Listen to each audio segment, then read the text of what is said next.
on the ground where Uday Pratap Singh has been standing by. He's been speaking to people since last evening. Uday, we're going to keep the visuals because the PM is out there signing autographs, walking down this entire road outside his voting venue. But what are the people who are actually voting, thinking and saying?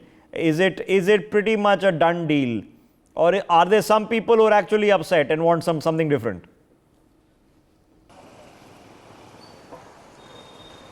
Well, the BJP does say, Rishabh, to their supporters and workers, pehle matdan, fir jalpan, and Prime Minister also, walking the talk, of course, in the first hour of polling, going to cast his vote as well. And people are taking inspiration from that. We are at a polling booth in Naranpura where Amit Shah will come to cast his vote. He, of course, was with PM Modi just a short while back. You can see here, an elderly lady also has come to cast her vote. सालों से आप अपना vote डाल रहे होंगे?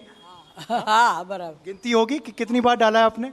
ऐसी साल 81 साल की मैं हूँ. 80 साल की हो गई हैं, तो पता नहीं कितने सालों से आप वोट डाल रही हैं. मेन इशू आपके लिए मैम क्या था इस बार? मेन मुद्दा क्या था?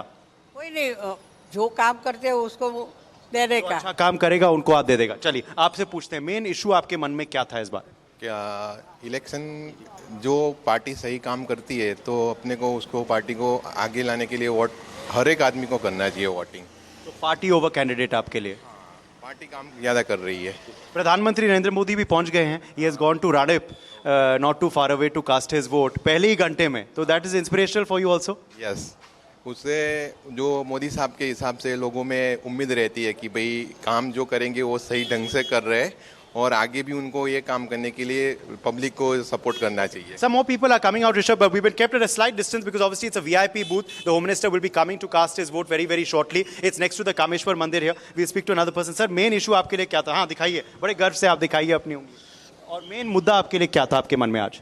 तो मोदी का गारंटी. कोई नाम नहीं, मगर क्या काम से खुश हैं आप?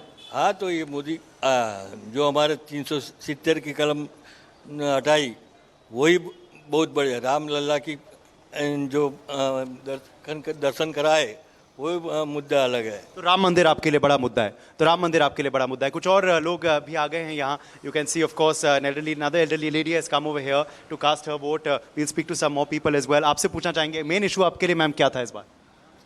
मेन मुद्दा क्या था आपके मन में आज? इस बार इलेक्शन में क्या मेन इशू रहा है आपके लिए समस्या? वो वोट देना मेन मुद्दा था. वोट तो अच्छा है, मगर नेशनल इशू, लोकल इशू सबसे इम्पोर्टेंट क्या था? सबसे नेशनल देश की यूनिटी के लिए, एकता के लिए. हम भाजपा में बहुत इंटरेस्टेड है.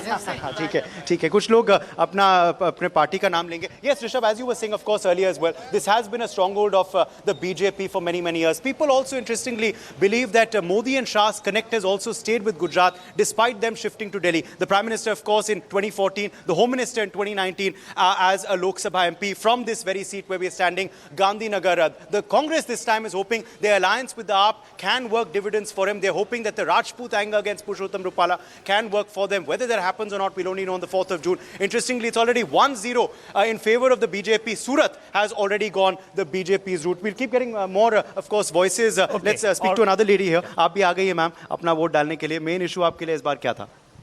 मेन इसको भारत का विकास है. भारत का विकास. Okay. For more such videos, subscribe to the NewsX YouTube channel, hit the bell icon.